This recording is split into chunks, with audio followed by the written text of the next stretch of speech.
An anecdote is not evidence, but it is more convincing than evidence. I'm here with Ivan, and according to him, bios are boring. So here are some fun facts instead. He's the author of the Amazon bestseller And Boring, a tactical approach to communication. He's a top-rated instructor on Coursera with over 200,000 global students. He was the official host for the FIFA World Cup, Olympics, Invictus Games, and Pan Am Games. He's committed to end all dual presentation so great ideas don't get lost to yawns. When he's not teaching, he's a professional salsa dancer. The millions around the world listening to us right now, every single one of you, the secret to getting people to open up is not giving them information. It is revealing information about yourself. That's going to get people to open up. And in this conversation, Ivan shares real-life tactics on how to communicate with clarity without sounding boring, how to break the ice in those networking events, and many other insights that you can apply right away into your communication toolbox. Hey, communication is the competitive advantage of the future. Ivan, simple lies. Tell me more about that. One of the things that I struggle with in trying to communicate in my world of like, I'm trying to teach people who are very smart, spend all their time doing research, why no one listens to them, but some dude in his car who went on Google for like an hour, be like, hey, listen, man, I know the world is flat. Why do they get 1,000 people watching them and one person listens to the person who spent their whole life? It's because whether you like it or not, simplicity rules. And do you know why? Why? Let me throw that to you, Gabe. Why do you think simplicity wins? I believe because almost everyone can understand simple things rather than complex topics, or when you try to say something in a quote unquote smart way. Now, let me go a little bit deeper with that because saying like simplicity is better, like there's not a person listening who's like, yeah, of course it is. Like, no duh. But let's go to a deeper level to understand why simplicity is better. You know, when I was researching communication, I really wanted to do a lot of research into how the brain has evolved to process information. And here's the underlining core. When something is easy, you know how to feel about it. Remember that so much decision making is not just high order frontal lobe cognitive reasoning. There's a big chunk of decision making that's back here, that's emotional centers. When an idea is simple, it is easy for you to feel a certain way, which means it is easy for you to form an opinion. And let's go a deeper level. The person who's sitting in their car telling you why climate change doesn't exist, even though they're like just some dude on Instagram, whereas, oh, here's 50,000 scientists who have dedicated their life to this, and you don't listen to them, you listen to the dude. Why? Because when they give you a simple message, you can form an opinion on it, and they already have an opinion. A lot of times people will just tell me how you really feel about it. If you do a lot of research, here's the difference in communication. Con artist, someone selling you a pyramid schemes. Cult leaders speak in absolutes. They speak in definitive. They give you yes or no, simple. Now you know how to feel about it. What does someone who has a lot of knowledge do? Well, according to kind of the best information, we can suggest that there is the potential. You see the difference? Well, what do you mean? So yes or no? At the end of the day, we all want to have these kind of very simple answers. Because here's another thing.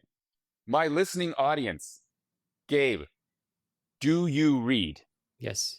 Wrong. Incorrect. No, you do not, my friend. I know. Here's the truth, okay? Here's the truth, okay? If you think about how long we've existed as a species, Homo sapien, millions of years, how long have we been reading? Small fraction, probably either under 1%. 10,000 years ago. So you're right. In the scheme of things, millions of years versus 10,000 years, evolutionarily, that's not a lot of time. Which means that if you think about it, the brain has not had enough time to fully evolve to reading. So you don't actually read, my friend. And I'm going to prove it to you. Okay, I'm going to prove it to you. I want you to look in the title, and everyone who's listening, I want you to do this right now. Just look at something that has writing on it. Okay. What did you just see? Tell me, Gabe, what did you just see? Anything on your screen? Authority in the Wild. Episode recording. There it is. I guarantee that this did not happen. You didn't go AUTHORITY, authority, space, IN, that's in. You didn't do that. You saw it and you saw authority in the wild as one solid image. Because here's what happens. Reading requires a lot of like a lot of resources. If you look at the research, the more you read, the more resources you use, which is why reading makes you sleepy and tired and you do it to relax. Now I know. Now you know. And knowing is half the battle. Anyone from the Western world who's over 40 gets that joke. And knowing is half the battle.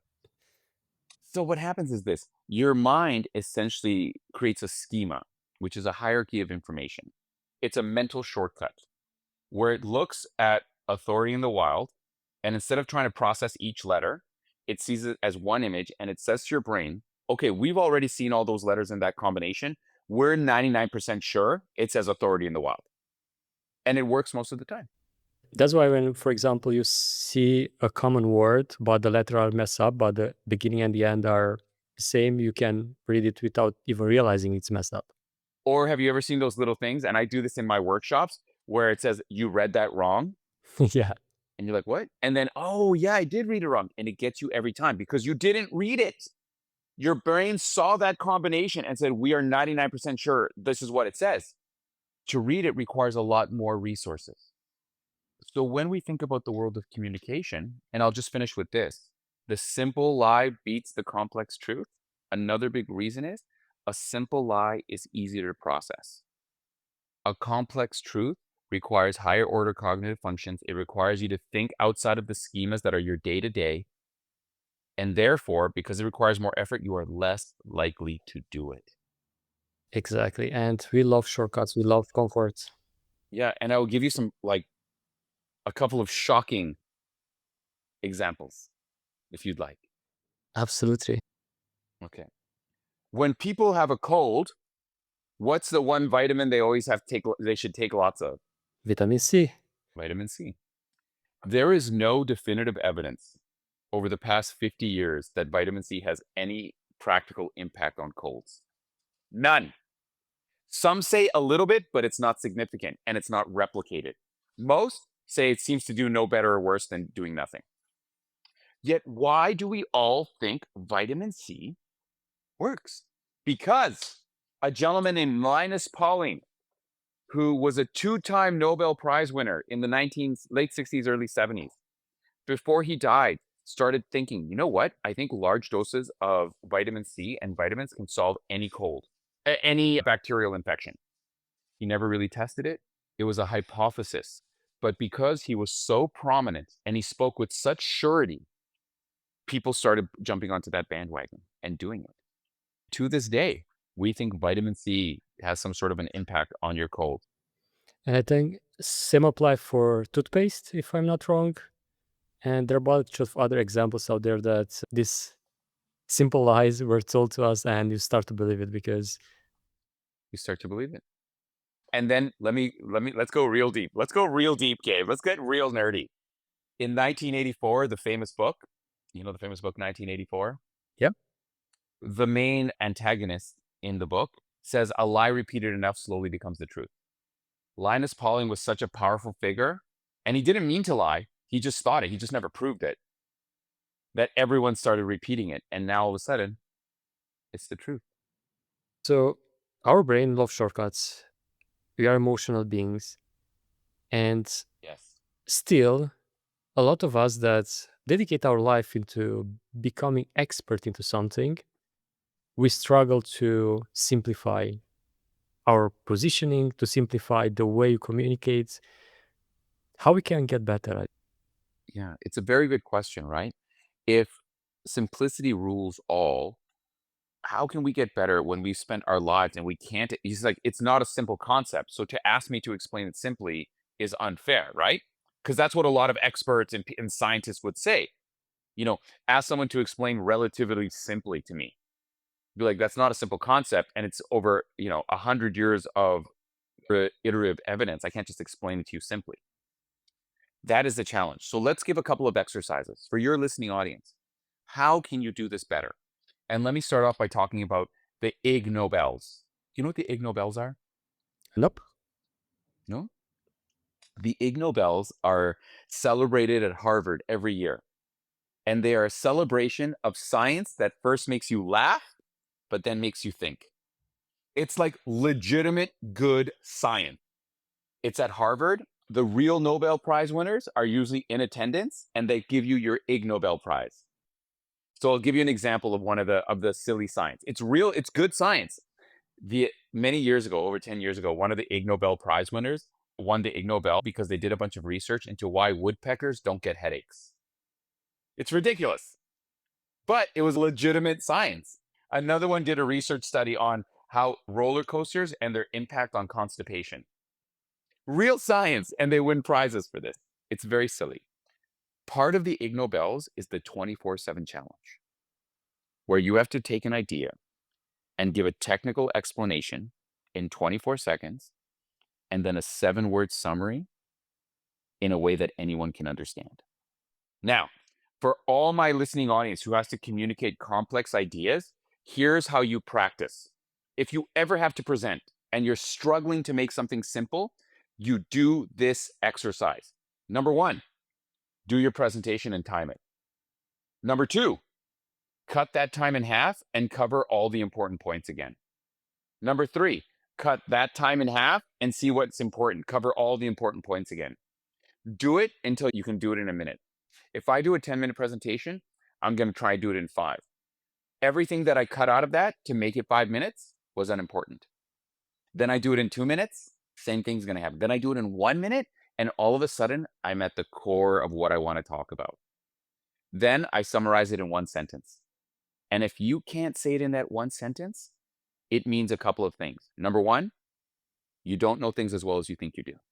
Number 2, the scope of what you're trying to say is too large.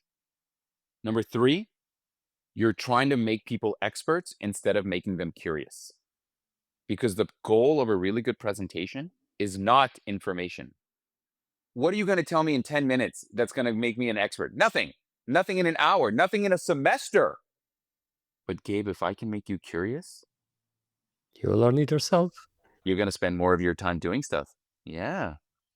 Gabe, have you ever been on YouTube and you go down the YouTube rabbit hole where you learn some random thing and then before you know it, it's like 2 hours later Yeah, and you're absolutely. like, I got to get to bed. I got to finish this work. Yeah. That's because you got curious. And the master YouTubers, Yeah. The master YouTubers make you curious. exactly. And if let's suppose I'm doing an update on a database design for a back-end medical processing system for GPs. Very technical. I'm just making this up. I have 10 minutes and I want to make sure I want to go through everything I want to cover. Well, that's a waste of time because no one's going to remember it. Everyone's going to say, I'll just get the slide deck later. Instead, what if you changed your focus to, you know what? I'm just going to give them 1 or 2 things that's going to make them curious so that they want to see my slide deck later. And that's how you turn an audience into someone that is involved and active into learning by themselves or asking more questions or actually start working with you. And I think for those that runs a business, they struggle to send their message across. And let's make it even more specific. Like if someone is running, for example, workshops as a way of attracting leads to the business. And we live in the world that we know in which to sit for 45 minutes to listening to someone presenting someone that you know they're going to pitch you something won't work. So it's possible to invite an audience to a workshop, keep them there for maximum 15 minutes, and at the end of those 15 minutes, those individuals to be so curious to learn more about how you can help them to raise their hands and just like take my money. Sure. I mean, there's a lot of scam artists that do that. And you have to study what they do and then use it for good. All these people like come and see come to my free 1-hour seminar. Well, that seminar is basically just a sales pitch. And what they do is they create curiosity by showing you all the problems and the solutions, but not the in between. If I tell you the problem and then tell you the solution, the outcome, and I say it's possible to go from here to here, but I don't tell you how, well, now I got you. Yeah, because they tell the why, the what, but the how it's always missing. The how is missing. And that's so that you sign up for their course. And you have to understand that it doesn't matter whether you agree or disagree. And that's a big thing that I try and tell people. I do a lot of research into what I call the dark side of communication. So I study cult leaders and con men and all the multi-level marketing pyramid schemes. I watch those conferences and I'm trying to use what they're doing because it works really well. Could you imagine, Gabe, imagine between us, if the smartest people in the world were as good as like pyramid scheme founders? Dude, we'd be living on Neptune. The world would be amazing. Yeah. And how we make it used for good rather than tricking someone to believe that, oh, at the end of this workshop, they will get the actual solution. How do we also stay true to ourselves, share what exactly they're getting actually, or how's your take on it? Because probably we have different perspective. Well, one of the big things that I try and tell people who take my courses is what you have to understand is this. There's a three-step that I try and talk to people about how people process information. You make them curious, you make them care, and then you give them the content. The difficulty is most people flip that around and focus only on content, and they're hoping their content are going to make people curious and care. So people who are really honest scientists, they focus on the content, the information, the logistics. Con men are like, no, no, no, no, no. Curious and care, emotional appeal, emotional appeal, emotional appeal. And here's a really good example of this, okay? And then we'll talk about how we use it. Gabe, do you ever watch fitness videos on YouTube and look at me, I did this new fitness process and now I have a six pack, or I tried this new workout and look at me, I'm jacked. You know? Yeah, unfortunately. Super motivating. And every time you're like, you know what? Maybe I should buy this you're like, there's a part of you, even when they say, Gabe, even when they say not typical results. And you know, up here in your brain, you know, this is not typical results. Yet it still gets you. Why? Because, and this is going to translate into a strategy, they focus on the anecdote, an example, and that's usually more convincing than the information. Because an example, an anecdote is going to make people care. And here's one of the truest things you'll ever hear. It's what every con man does. It's what every pyramid scheme person does. They focus on the anecdote. I met a guy, he did this, and now he's a millionaire. I met this person, they did this, and now they have a six pack. They focus on the anecdote. And here's the truth. Here's a fundamental truth about people. An anecdote is not evidence. It's not evidence, but it is more convincing than evidence. And if you understand that, here's how you use it to your advantage. Comparing to the actual evidence. Yeah, well, let's go back to it. What is simpler? My personal story about when I did this and now I have a six pack? Or let me go in depth about calorie consumption, exercise, the research behind these things. What do you think would be simpler to understand? Obviously, the first one. Yeah, the example, my personal experience. In a way, that's evidence as well, right? Like, for example, if you, No, it's not. A personal experience is not evidence. No, personal experience is not evidence. well, not personal, for example, even if you have like a batch of 1,000 individuals that apply the same method of, let's say, getting, But that is not a personal experience, is it? That's not an anecdote. Now we're getting into information. But even that is evidence, but it's not an anecdote.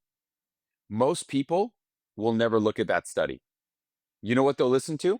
Listen, buddy, I've read the studies and I can tell you, and then I'll give you my anecdote. That's what people will listen to. That's why the person, and let's bring it full circle. That's why the person in their car who has no background in physiology will tell you some workout thing and you'll buy into it. Or we'll reference one thing they heard. Linus Pauling said vitamin C. And that's usually all it takes to convince people. And again, it doesn't matter if you agree or not. Every single person listening to us right now, Gabe, the millions around the world listening to us right now, every single one of you has tried a food that someone else said it was healthy. So you tried it even though you didn't know why. People who drink coconut water, kale, electrolytes. Ask them, why is it good? They have no idea. But some person said it once, and so they bought into it. If you understand this, and I know people fight me on this all the time, but Gabe, forget politicians and experts and coaches. Forget all those people.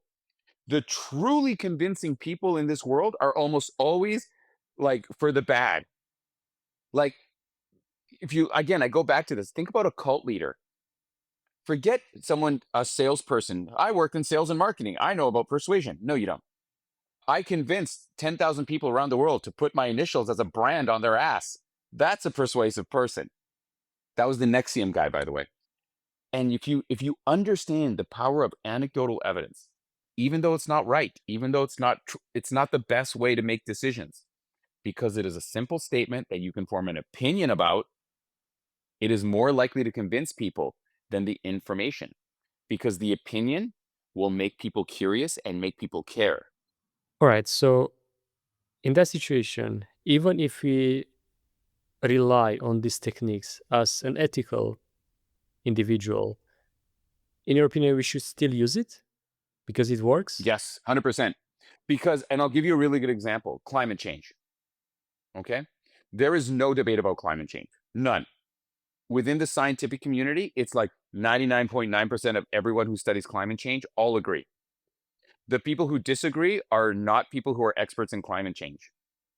They're almost never, and they're almost like the few people that might be considered experts or even remotely in that field are like maybe 5 people who are, for some reason, have all this money from like, BP gas. And this is not my opinion. You can just, it's a fact. This is a fact. Yet, there's people who are listening who probably disagree with me. They think that maybe it's not as clear. Why? Because the people who are telling you there's no climate change are better at communicating than the 10,000 scientists around the world. Why? These people are not just using information, they're using anecdotes and emotional appeals. These people are just using information. You know what nobody cares about? And this happened about 6 months.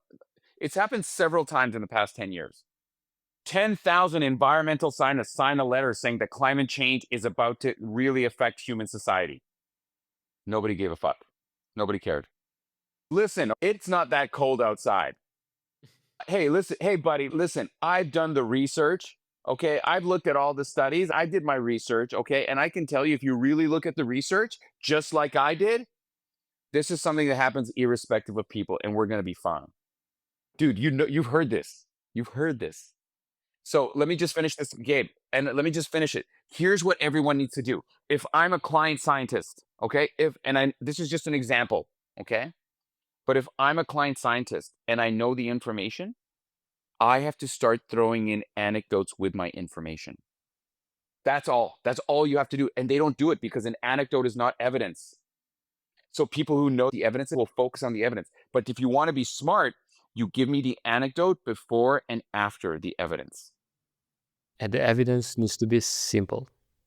So you have to use these tactics. And let's dive into emotional part, because almost everyone I speak to asks me like, how should I know what either my audience or my prospecting clients or whoever feel?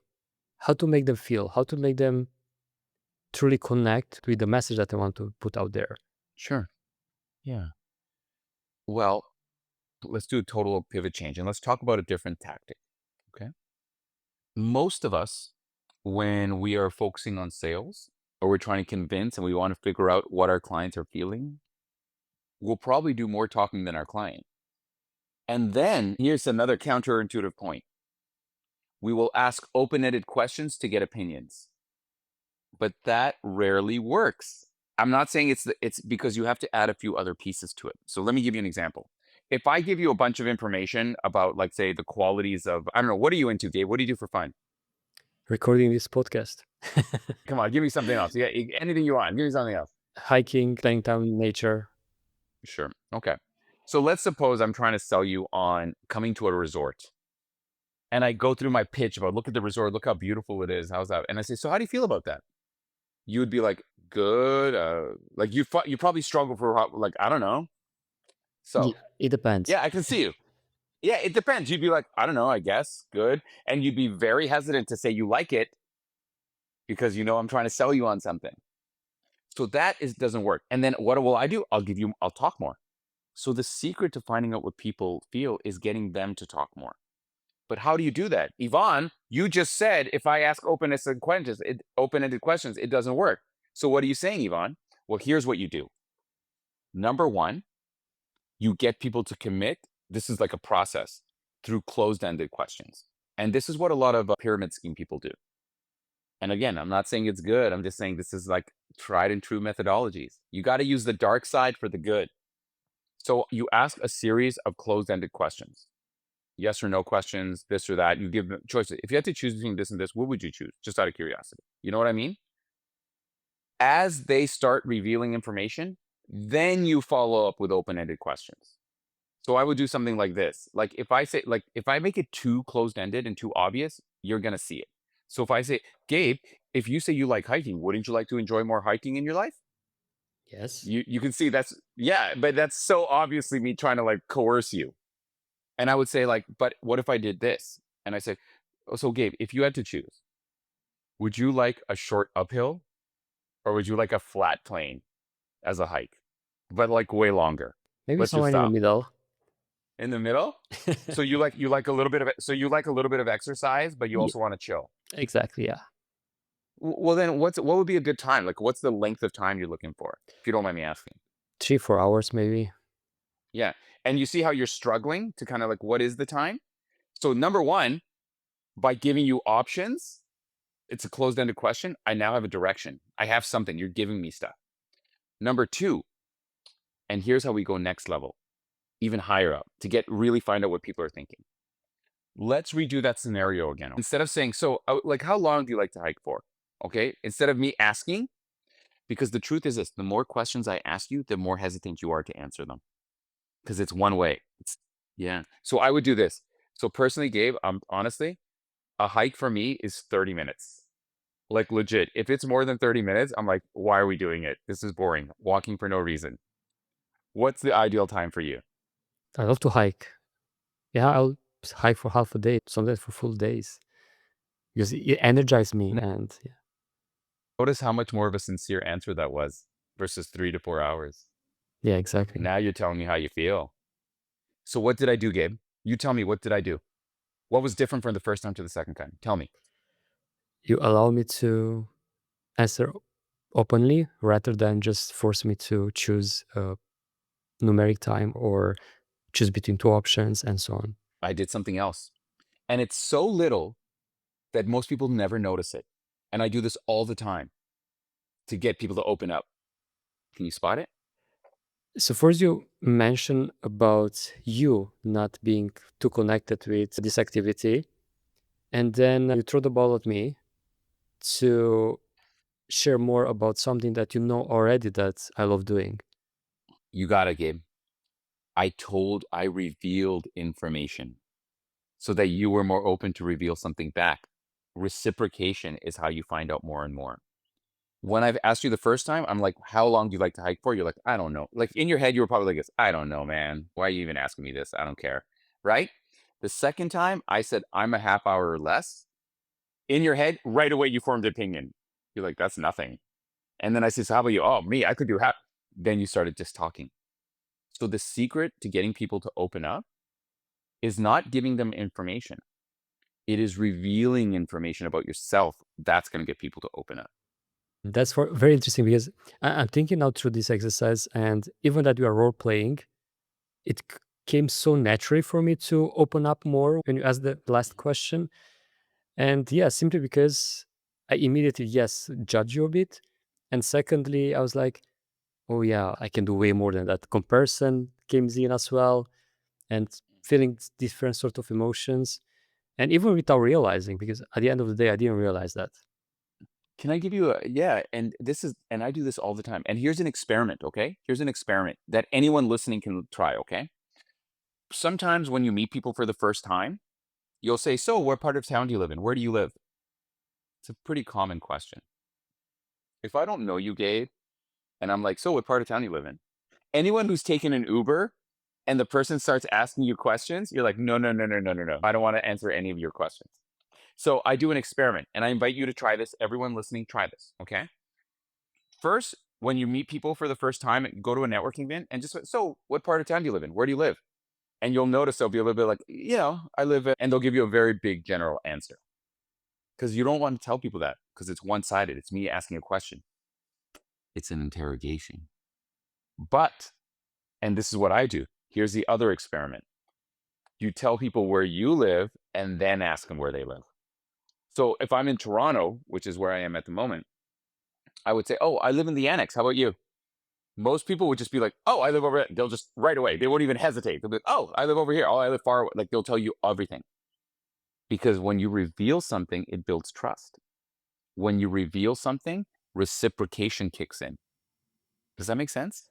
Perfect sense. And I was immediately thinking about something that I used to struggle with, luckily not so much now, which is networking, especially in an environment where I don't know anyone. I know that a lot of people listening, yeah, they are networking is part of being a business owner. And apart from this, if you are not networking in your city or in a familiar environment, what will be so open revealing things about you that you can share that anyone will immediately connect and was like start talking about them? So it's a very good question. How can we break the ice with people? How can you share something about yourself that's going to be interesting for the other person? And believe it or not, ironically, the less interesting, the better. Yeah, the more interesting it is, you put people in defense and they're like, "Oh, I cannot raise these expectations right now." Exactly. And it also looks like you're trying too hard. If you try and be really, so here's the truth. If you want to break the ice, you have to reveal something when you meet people. And the best things to reveal are simple, low stake things that have nothing to do with work. Because people can, it's a simple thing, again, simplicity. I can feel a certain way about it, but also I can relate to it. If we meet for the first time and I tell you, yeah, I'm going to go salsa dancing later, might be interesting, but you probably can't relate to it very much. Oh, I'm going to go do my gymnastics class. Cool. I have nothing to add to that. It might work because it makes you curious, but a much more powerful thing is you talk about, use this phrase, and I'm going to do this with you right now, Gabe. Okay. What is a simple kind of low stakes thing that you're looking forward to doing this afternoon, tomorrow, or this weekend? Give me a couple of different things. Make them simple. You're going to watch this certain TV show. You're going to go out for dinner. You're meeting a friend for coffee. You're making spaghetti. You're going to do arm day at the gym. Give anything simple. Yes, hitting the gym, spending time with friends, spending time with my wife, going outside, watching Manchester All too general. United. Be much more. You're not looking forward to spending more time with friends. You're looking forward to seeing your cousin or your two friends for dinner tomorrow. Be much more specific. Again, Going out Friday evening to meet my close friends. A restaurant you're getting there. at a restaurant next to the beach or something. Okay, now we're good. So here's another powerful tool, a powerful concept. Remember when I said anecdotes aren't evidence, but they're more convincing than evidence? Here's another one. Specifics beat generalities. Specifics are more interesting, convincing, and engaging than generalities, which is why anecdotes work because it's very specific. So if you say, you know what, I'm looking forward to a Friday night dinner with friends, that's about as good. That's good. If you say, pretty good, the wife and I are going out for dinner after this. How about you? See? Then if you said, like, and here's how we would do it. Suppose I'm Gabe. You are now Yvonne. Role reversal. Okay. And you say, hey, Gabe, how are you? Like we're meeting for the first time, for example. And I'm like, good, good. I'm actually going to go for dinner with the wife after this. How about you? I reveal that. You don't think you're going to say, oh, you're married, or where you're going, or that sounds fun. Is there an occasion? Right away, it leads to a bunch of little conversations. If you say, Gabe, how are you? Pretty good. Hitting the gym after this. How about you? You don't think I'm gonna say like, "Oh, my opinion. Oh, I should go to the gym. Oh, I just went. Oh, what are you working out? What do you do?" Like, it can lead to a bunch of conversations. You say, "Hey, Gabe, how's it going? How are you? Pretty good. What, going out for dinner with friends on Friday. So looking forward to that. How are you doing? Oh, really? Is there any case?" Right away, it goes into conversations. So when you're meeting people for the first time, have 3 or 4 very simple things in your back pocket that you can use. Can I before you say anything else, can I highlight something? Can I put the mirror up in front of us? Yes. Did you notice how quickly you and I got into a very interesting conversation about like where we living and all that kind of stuff? Yeah, exactly. You didn't even notice it. For the listening audience, this is before we were recording. We talked for maybe 10 minutes actually about like our mutual lifestyle because I revealed something right away. Yeah, correct. And that's the thing, right? Especially when you are in a networking event, you have so many simple, small things you can rely to. And immediately people will connect with that and so on. And mm, speaking of lifestyle and being a keynote speaker and public speaker and expert and traveling so much, being a nomad too, what does it really feel to be living this lifestyle? Yeah, it's a great question because so many people try and sell this lifestyle as a professional speaker, travel the world. And it's fun, but there's this bunch of realities that people I think don't realize. So let me first preface, but I'm one of the lucky people in this world that I get paid to like talk, and I love it. And I could be working in a coal mine or as an accountant. And I'm so thankful that I have the privilege to do this very kind of fun job. There's 3 elements that no one talks about when you're a professional speaker. One is that travel sucks. Travel takes a day where you're completely unproductive. There's nothing glamorous. And listen, I do the business travel, I do the lounges and everything like that. But it's not a glamorous thing because it's hours out of your day in lines and waiting and in discomfort.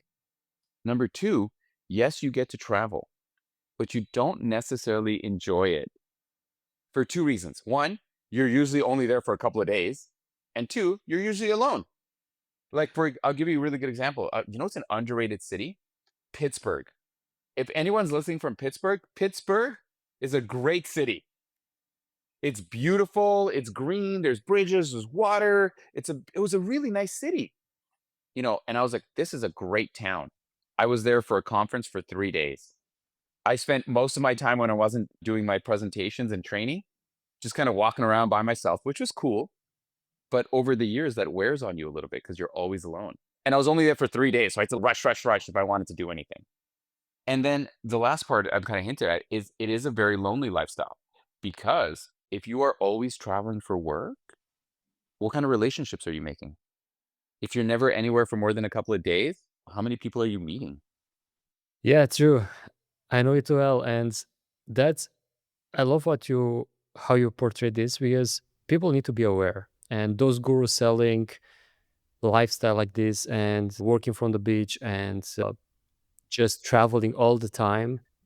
Exactly. Like behind the scenes, it's a lot of work. Behind the scenes are lonely evenings or like walking alone, like you mentioned, and so on. And while has its perks because it's a reason why you do it, it's still something that people need to consider when choosing career, for example. And speaking of why you do it, that's the question. Why are you doing it? I burnt out of like a bunch of different careers. I was in sales, in pharmaceutical sales. I worked in finance. I was an accountant. I was a personal assistant. I did not fit into any of those roles and I burnt out of them. And that was like 5 years of my life trying to find a career in my mid 20s. And for some reason, I just seemed to be the one that was always a little bit better at like, oh, we have to do a presentation. Yvonne will do it. That just seemed to be the place where I seemed to stand out a little bit. And so after failing out of all these careers and getting close to 30 and having a bit of a midlife crisis, I was like, you know what? Why don't I try and do this speaking thing as a job? I wonder if I could do that. And the reason I do it is because honestly, man, it's like I get really worked up a lot because I love it. Every time I'm tired, and here's the litmus test, the test for anyone. If you here's how you know you have something. Gabe, I'm gonna be real with you. Before this interview started, I was feeling a little sleepy, a little tired. I wasn't like very engaged, right? But you get me talking about stuff I like, and I can't help it. I could talk forever. And in our conversation, I've really enjoyed it. It energizes me. I get energized when I talk. And I've done so many keynotes where it's like right before the keynote, I'm like, why do I do this? I'm exhausted. I don't want to do this. I hate this. And then I get started talking about this stuff, and like my energy goes through the roof. And I get so much satisfaction from it. Like I'm on a mission, man. I want to see, I'm getting worked out. I always get worked. I'm on a mission to end boring. We are boring conversations, boring meetings, boring presentations, because information is stuff that you and I can get on our own time. Engagement is what we need to focus on. I get so much satisfaction, not from me engaging people, but from getting, because I'm very interactive. So when I get people up in front of everyone who've only been practicing for 10 minutes and they get engagement, I'm like, yes, now you and I are ending boring together. That's why I do it. Love the answer. And I think when you're so passionate about your work, it's so simple to get this energy that you're showing. And Yeah. to anyone listening, like, just do stuff you love. I know it's cliche. I know it's, I don't know, find your passion and so on. But in reality, that's it. Like, if you find your passion, if you work that you're doing, it's fun. It won't be boring. And speaking of that, like, why people should get your book, which is called and boring. It is, yeah. Thanks for that plug.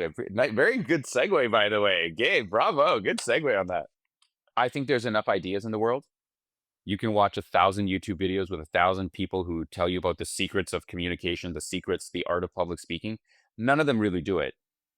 They just talk about what they research and they just do it in front of a TED talk. But none of them can be like, go talk to these engineers about engineering. You know what I'm saying? It's just ideas. This book is only tactics. Forget ideas. I don't say you need to engage your audience. I say, here's 5 different sentence structures that you can use to make a 1 sentence summary to engage your audience. I don't say it's important to have good nonverbal communication. Vary your arm movements. I don't say that. I say, here's 5 different exercises for how to vary arm movements for your physical flow. Practice them. So that's my biggest pitch. It's not a book with ideas, it's a book with tactics. And in my honest opinion, that book should be about, because yes, you can just ask whatever, ChatGPT and so on, to get information, but tactics that actually someone else apply into their own life, business, and so on, it's what works. Because all the other things are just, yeah, fluff. And in today's world where, speaking of AI, it's all around us, not being boring and being entertaining and knowing how to communicate is more important than ever. And with that in mind, what would be one piece of advice that you'll tell someone that even after they listen to this conversation, they still don't see a way forward to stop being boring? Right, reach out to me. It takes me a little while, but my door is open to everyone. I have people and students from 10 years ago who write me, Yvonne, I'm struggling. How do I make this interesting? Write me and I'll show you. I'm also going to be developing a course. So almost everything I do is not for the public. And so I've been over the past 15 years, everything I do is company. I go into the company. So nothing I do is public. But over the last year or two, I've been convinced to try and create something for the public. But in the meantime, if you struggle with it and you need some tactics for your specific world, send me a message on Instagram and I promise to reply to you. Perfect. Thank you so much for that. And the links will be down below, both to Ivan's book and link to his Instagram account will be down below. Make sure to get in touch with him. And can't thank you enough for taking time to join me today, because I truly believe that when we solve communication, we create a better world around us. And we need this. We need this because, as I say, like, it's so much fluff, so much AI, you don't know what to believe. And when real humans talk to others is where connection happens, deals happens, relationship happens. And that's what we need. And I'll tell you, communication is the competitive advantage of the future. Exactly. Exactly. If you struggle to stand out, learn how to communicate. Thank you, Gabe. It's been a lot of fun. If anybody wants to reach me, just find me on Instagram, Public Speaking Lab. Awesome. Thank you so much for listening. And until the next one, pura vida.